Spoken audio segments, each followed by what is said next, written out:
Once sacrosanct, the SAT and ACT have become optional at hundreds of colleges. Will the admissions bribery scandal make them even less relevant?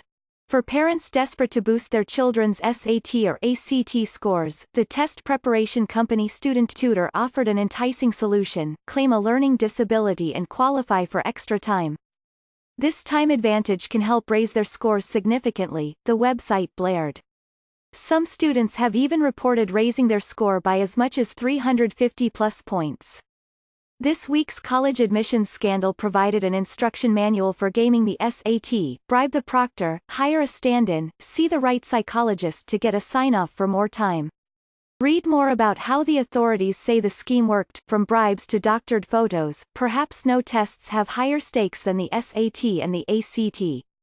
For decades the scores were a key data point on the application for virtually any selective college, and they remain an obsession for parents and high school seniors, even as hundreds of colleges and universities have made them optional over concerns that they favor the white and wealthy.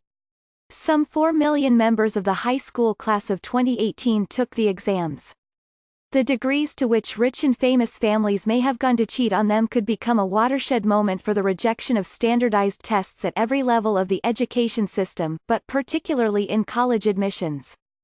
This scandal may be the final straw that tips the balance toward a test-optional admissions system, said Robert Sheffer, the public education director of Fairtest, a group that believes the exams are racially and culturally biased. We expect the floodgates to start opening. In recent years the college entrance exams have weathered scandals in places ranging from an upmarket New York City suburb to China. About 20 teenagers in Great Neck, Long Island, which is known for its high-performing public schools, were implicated in a 2011 scheme that involved some students paying up to $3,600 for their classmates to take the SAT or ACT for them. 2 students involved in the scandal declined to be interviewed and pleaded not to have their names resurfaced, saying they did not want the event to continue to define their lives. At the University of Louisiana at Lafayette, the NCAA found that an assistant football coach had sent recruits to testing sites where their scores were altered. Just a few years later, 15 Chinese nationals were charged with giving impersonators fake passports and as much as $6,000 to sit for the test. There are regular reports that SAT questions have been leaked. But Operation Varsity Blues, the racketeering investigation that led to charges against 50 people, is one of the most audacious schemes yet. Prosecutors say proctors were bribed to fake scores, test takers were hired to impersonate students, and at least one family was encouraged to falsely claim their son had a disability. Read more on the Justice Department's largest ever college admissions prosecution. The SAT and ACT are not aptitude or IQ tests. They are intended to assess how well students have mastered standard high school reading and math concepts. Though tutoring companies often brag about how much they can boost scores, there is no clear consensus on how much test preparation actually changes the final result, or whether test prep warps the results or merely demonstrates a student's diligence. Dennis Yim, the director of academics at Kaplan, one of the country's largest test prep companies, said prep wasn't to blame for an unequal system. Studying for these tests isn't about doing something that is circumventing the test, it's about learning the content, he said. Kaplan now livestreams some prep sessions for free, and some school districts provide free prep courses.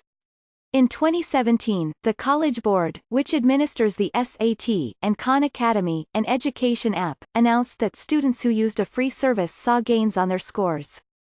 But for most families, drilling for the exams remains an expensive proposition, ranging from $299 for a self-guided study course at Kaplan to hundreds of dollars an hour for the priciest private tutors. The strongest predictor of a student's score is affluence of parents and education of parents, said Steve Siverson, a vice-chancellor for enrollment at the University of Washington Bothell. The anxiety surrounding the tests, Mr. Siverson said, is premised on the myth that there are only a few schools worth fighting, and even cheating, for. We have a scarcity of super-elite colleges, but not a scarcity of seats at good educational institutions, he said. His research has shown that some test-optional schools received more Black and Hispanic applicants, and that students who did not submit SAT or ACT scores graduated from college at about the same rate as those who did. Some attempts to improve the testing system have had unintended consequences. In 2003, the College Board stopped flagging test takers who were given special accommodations such as extended time, reasoning that it could lead to discrimination against students with disabilities. The College Board, which administers the SAT and ACT Inc., declined to provide statistics about how many students qualified for extra time in recent years. But data from 2017 shows that requests for special accommodations, including extra time, quiet rooms and breaks, doubled between 2010 and 2016. About 85% of requests were granted. In 2017, the College Board made it easier for students to be approved for accommodations, after complaints about the high cost and burden of having a child assessed. Zachary Goldberg, a spokesman for the College Board, said most students who receive extra time already receive special education services at their schools.